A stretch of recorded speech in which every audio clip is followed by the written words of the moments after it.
7 years ago, we were given an early holiday gift, Spider-Man Into the Spider-Verse. It delivered an amazing story with spectacular animation and the ultimate protagonist in Spider-Man films. Yeah, man. It's filled with iconic scenes that make it stand out as one of the strongest comic book movies ever made. With that said, let's talk about what the story has to offer. It's not always about the money, Spider-Man.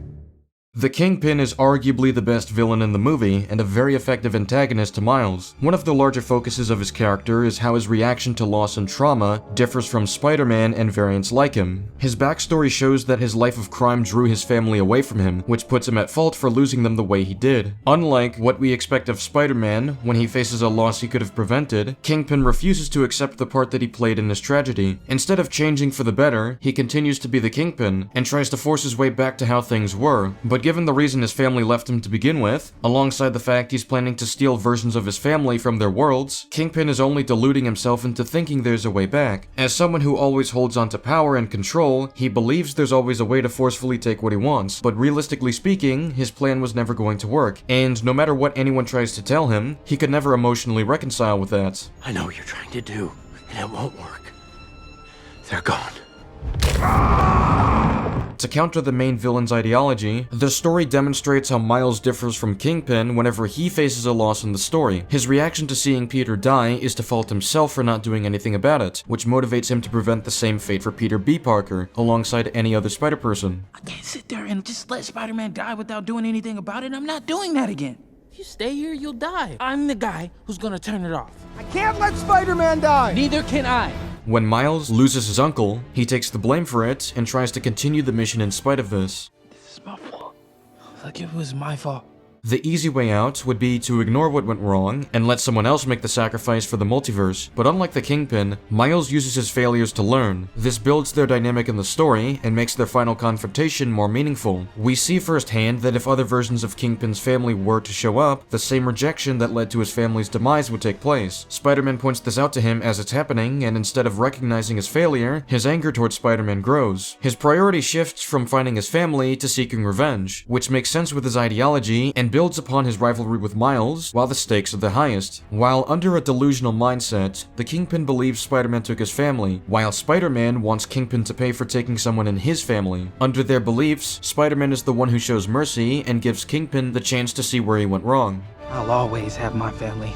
Spider-Man doesn't play into the cycle of violence in the face of tragedy. He instead looks for ways to end it. The Kingpin only sees anger and violence as a solution to his problems, and experiencing Spider-Man's way of ending it forces him to witness firsthand that Spider-Man's way works better. The story of the Kingpin is ultimately how to deal with tragedy and take accountability for the things that are in your control. As a villain that's stubborn in his ideology, he fails to find a productive way to move forward with his life and really understand what went wrong. This shows the audience what can happen if your tragedy defines you and becomes an excuse to disregard the impact your actions have on others. Spider-Man shows us the value of taking accountability in the face of hardship by showing how that improves himself as a hero and makes him an inspiration to the world. Nice to see you again, Peter. Doc Ock is another antagonist in the movie, and while her role is fairly minimal, I think she does an effective job at challenging Spider-Man, just in a different way. Something that all of the Spider people are known for is their scientific intelligence, and Doc Ock is an effective foil to how they use it because she's able to challenge Spider-Man's intellect rather than just being a physical threat. Her inclusion in the plot works because she furthers Kingpin's progress through her intelligence. She gains knowledge of the other Spider people and Miles' abilities, which enables Kingpin to prepare for the next encounter. Her devotion to her scientific work is well established as her motivation and justifies the progression of the Collider throughout the story. Her pride is also well established as she tries to maintain ownership of the Collider alongside the terms as to how it's going to be made. Tomorrow with my Collider. Our Collider. Another element the story does a good job focusing on is her built-up rivalry with her version of Spider-Man. While we don't see them actually fight each other, we can tell she's taking out her sadistic desires on these alternate versions of Spider-Man since she never got to finish the job on her version of Spider-Man. It does a great job implying a strong history between them and justifies why she draws out many of these fights, all for her personal enjoyment. She's a good representation of the dangers of unchecked obsession over your work or your enemies, which ultimately becomes her downfall in the story. You know me, sir. I don't ever quit. The Prowler is an interesting case to me, because I feel he's more of a mixed bag in the story. There's a lot that's done well with his character, starting with how Uncle Aaron is portrayed, and how he fits into the dynamic of Miles' family. He's a believable best friend to Miles, since he's consistently more lenient around him than his more restrictive parents, and does more to embrace Miles' passions. The difference between him and Miles' parents is that Aaron tries to lean into what's true to what Miles wants, while his parents are focused on Miles' needs. And an interesting way of developing both sides of Miles' family is by having Miles' dad learn to connect more with Miles' interests, while Aaron realizes by the end that his way of life was a moral failing to Miles. On Prowler's side, he's very intimidating and stays determined to get the job done, which makes him a believable challenge to Spider-Man. His inner conflict once he learns Miles' identity is a good way of showing Prowler's limitations to his work, and what he's unwilling to do to serve the Kingpin. My main contention with how he's written is that his motivation to enable Kingpin to finish the Collider is confusing the more I try to think about it. He would be aware of the fact that the Super Collider is causing all of these earthquakes, which affects the same city that his family lives in. He had the chance to let Spider-Man destroy the Collider, but he proceeds to prevent him from succeeding. He even stands by the Kingpin's plan when Peter mentions the fact that this could open a black hole under Brooklyn, where his nephew lives. This makes the Prowler's motivations less believable, considering the end of his involvement in the story showed that he would rather take the heat from Kingpin than bring harm to his nephew. At that point, wouldn't Prowler be more interested in the Collider being destroyed, especially since there's a group of spider people that Doc Ock would have informed them about, which would only lower the chances of Kingpin's success? If you think of a possible explanation, feel free to let me know, but this is the only major issue I have with the story, and given that it ties with the Prowler's motivations, it's enough for me to find his character to be mixed rather than strong like the others I've talked about. I'm Spider-Man. I'm not the only one. Miles Morales is a great protagonist in the movie. There's so much that works about his character from the jump. His struggle to seek direction in life drives much of the conflict between himself and his parents, alongside his own internal conflicts. His connection to a newer community makes it more difficult for Miles to fit in, which is something that kids his age put a lot of value in. But at the same time, his parents are more concerned with shaping Miles' future and giving him the best education and experience he can receive. That's a believable conflict for their characters and a natural way to drive the drama between them, and it gives Miles a sensible justification to want to hang out with Uncle Aaron even more. His growth into becoming Spider-Man is a great fit to Miles' struggle to find direction in his life and come to terms with the expectations people will have for him. Miles wants to finish Peter's mission to honor the promise he made to him and to make up for failing to save him as he watched him die, alongside the fact that the multiverse is at stake, of course. But with that mission comes big shoes for him to fill, and it's hard for him to accept that he's ready for that big of a responsibility. A good balance between Miles' strengths and flaws as a character is to focus on Miles' efforts in spite of his flaws. His lack of experience leads to mistakes, and gives him the impression that he may not be qualified to carry out his promise to Peter, but his sense of morality prevents him from outright quitting. His relationship to Peter B. Parker is done very well, and is a natural way of boosting Miles' motivation to fulfill his promise. Seeing that there's another version of Spider-Man that can teach him, naturally gives Miles the impression that he can become an effective Spider-Man under Peter's guidance. Their relationship develops in an interesting manner, since Miles was only ever exposed to the mask, not the man behind it, which creates a more idealistic and naive view of the man behind the mask. Spider-Man seemed to be the perfect hero, someone who always knew the answers thanks to his experience throughout the years. Meeting Peter B. Parker shows Miles that even for an experienced Spider-Man, the job isn't easy, and the man behind the mask can be extremely misguided and vulnerable, just as Miles can be. Through meeting other versions of Spider-Man, Miles gets a stronger sense of hope that he can be the one to send them all home safely and save the multiverse. But his spirit starts to break once they start training, and he fails at all of their trials. Not only does he think he's inadequate, but his fellow Spider-Peers do as well, which is a sensible reason for Miles to isolate himself and run away from the mission. While he doesn't give up, he's scared to express his vulnerabilities and feels like the odd one out just as he does at school. It's why he runs to his best friend for answers and gets especially broken by the revelation that the guy trying to kill him is his best friend. It's a great way of adding tension to the fight, because this is no longer just a guy that Miles has to fight. In the house action sequence, Miles is shown to freeze up when he sees Peter and Aaron fighting each other. It's a great detail since Miles' discovery factors into how he participates in the house fight, since Miles would never want his mentor or his uncle to be hurt. Once Miles reveals his identity to the Prowler, this causes him to freeze up and reveal himself to Miles, and since this soon results in the Kingpin shooting Prowler, it makes sense as to why Miles would hold himself responsible for what happened. He made a choice that put a target on Aaron's back, and he failed to prepare for the consequences of that decision. It's such a good moment when he breaks down to the team because of this, since this is something all of them can understand in one way or another. Look, if it was my fault,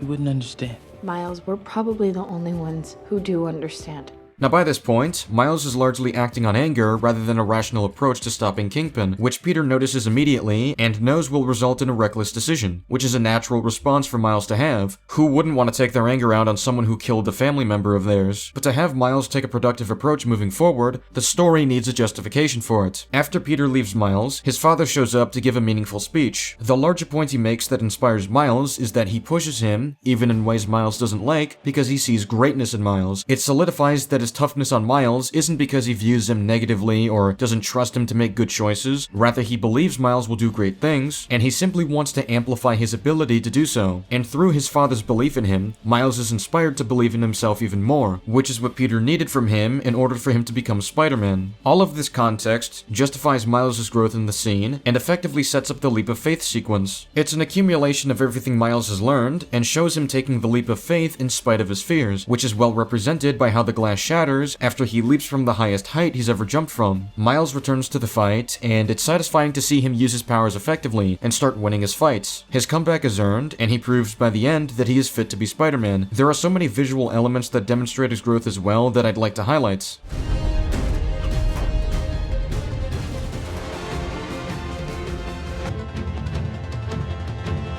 When do I know I'm Spider-Man? Don't watch the mouth. Watch the hands. I promise. With that said, Miles is a great protagonist, easily amongst my top favorite characters in this movie. That's all it is, Miles. A leap of faith.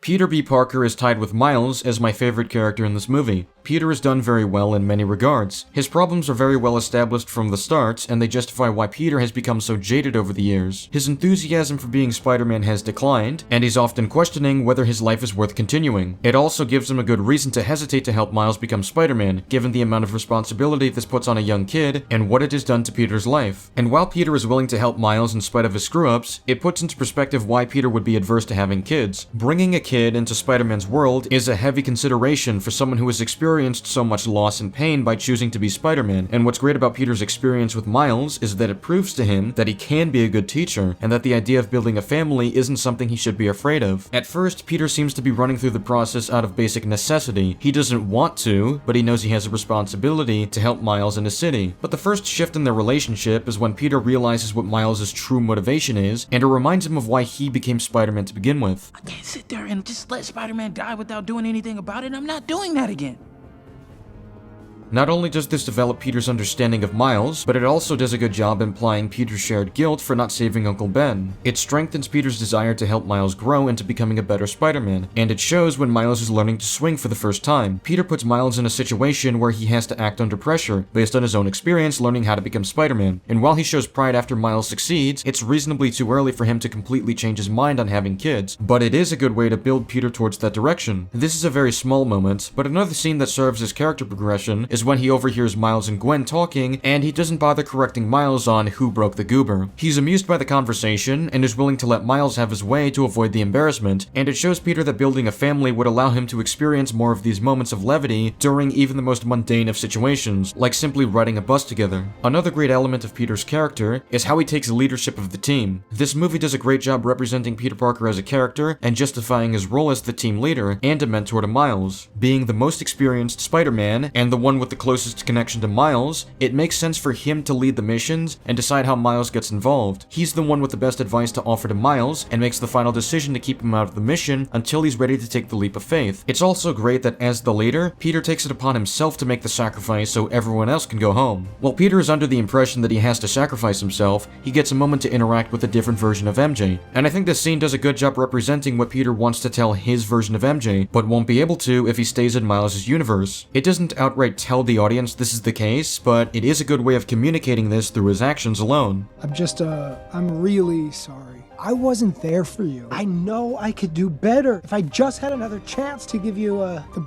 bread that you deserve. The final step towards Peter's growth comes down to him learning to take his own advice. Through his work as a mentor and leader, he loses focus on his own life to fix what was damaged. What about MJ? Not everything works out, kid. But at the same time, Miles proves that he can take the leap of faith, and through his success, he forces Peter to acknowledge that they're in a similar position here. Miles didn't see a way to overcome his inadequacy, but he took the leap of faith and became Spider-Man. Now he's strong enough to take care of himself and make sure everyone goes home. But the protective side of Peter hesitates to accept this, and through Miles reminding Peter of the value of taking the leap of faith, he realizes that it's time he does the same to save his relationship with MJ, even though he also didn't see a way to fix the situation. How do I know I'm not gonna mess it up again?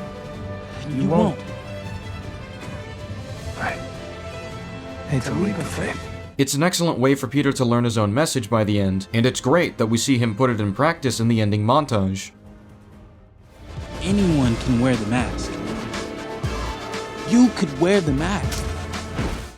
This idea is well represented by the variety of Spider-People in the movie, alongside the trend of civilians dressing up as Spider-Man. It does a great job of demonstrating that no matter what your background is, you have the capacity to represent Spider-Man's sense of responsibility. We all have powers of one kind or another. It's also a very fitting message when Miles' major struggle is about feeling inadequate to be the next Spider-Man. It validates Miles' attempts to keep trying in spite of the challenge, and gets properly paid off by Miles succeeding as Spider-Man by the end. While Miles and Peter are the large focuses for character writing, the other Spider-People are utilized well enough with the time they're given. Gwen is centered around how becoming Spider-Woman has made her distance herself from the idea of making friends, and Miles allows her to open the door for this possibility by the end. It's a natural change in heart, since Gwen has people she can directly relate to and talk to about her struggles. This leads to a larger arc for her in Across the Spider-Verse, but this is not the video for that. Noir, Penny, and Ham have a more minimal involvement in the story, but they still represent how much variety there is throughout the Spider-Verse, which helps support the message of the movie. They give Miles the challenge he needs and more for him to compare himself to, but they also give him the support he needs at his lowest point, and they do so by outlining their shared experiences so Miles doesn't feel alone in his turmoil. Miles,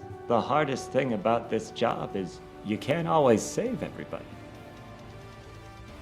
I would give this story a solid 9 out of 10 overall. The character work is excellent, and does a great job representing the themes of the story. It also does a great job balancing the characters, and the major payoffs are earned in the story. On a technical level, it's incredibly impressive, and I would consider the animation a masterful element of this movie. That covers my general thoughts on the movie. Thank you all for watching. Check out some of my other videos, and subscribe if you want more. That's all I have for now. Goodbye.